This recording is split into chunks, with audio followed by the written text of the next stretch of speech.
আসসালামু আলাইকুম রহমতুল্লাহ। প্রিয় দর্শক শ্রোতা, আজকের ভিডিওতে আমরা নদীপথে চলাচলের দোয়া বাংলা উচ্চারণ ও অর্থ সহ শিখব ইনশাআল্লাহ। তাই ভিডিওটি শেষ পর্যন্ত দেখতে থাকুন। মানুষের জীবনে ভ্রমণ ও সফর গুরুত্বপূর্ণ। জীবনযাত্রায় তা ওতপ্রোতভাবে জড়িত। অবশ্য এটি একটি স্বাভাবিক প্রক্রিয়া। সফর হয়ে থাকে নানা ধরনের, স্থলপথে কিংবা আকাশপথ বা নৌপথে।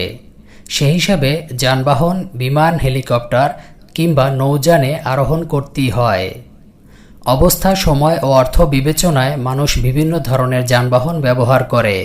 কিছু কিছু যানবাহনে ভ্রমণ আদতে ঝুঁকিপূর্ণ হয়, আর সব সময়ের মতো সফরও নিরাপদ থাকা গুরুত্বপূর্ণ। তাই রাসূল সাল্লাল্লাহু আলাইহি ওয়াসাল্লাম ভ্রমণে সব ধরনের নিরাপত্তার জন্য কিছু দোয়া শিখিয়েছেন।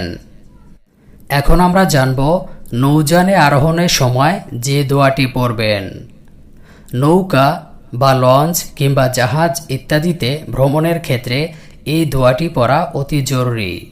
দোয়াটি হল বিসমিল্লাহি মাজরেহা ওয়া মুরসাহা ইন্না রব্বি লাগফুরুর রহিম। বাংলা উচ্চারণ: বিসমিল্লাহি মাজরেহা ওয়া মুরসাহা ইন্না রব্বি লাগফুরুর রহিম। অর্থ: আল্লাহর নামে এর গতি ও স্থিতি। আমার পালনকর্তা অতি ক্ষমাপরায়ণ, মেহেরবান। সূরা হুদ আয়াত নম্বর 41।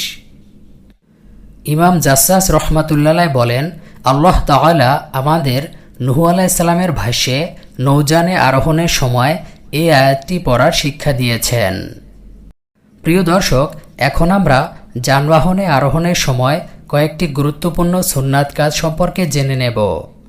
1 নম্বর, যানবাহনে ওঠার সময় বিসমিল্লাহ বলে পা রাখা।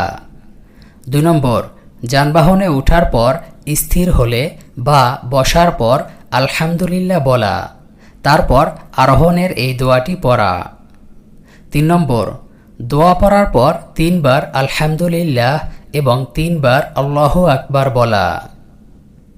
4 নম্বর, সর্বশেষ এই দোয়াটি পাঠ করা।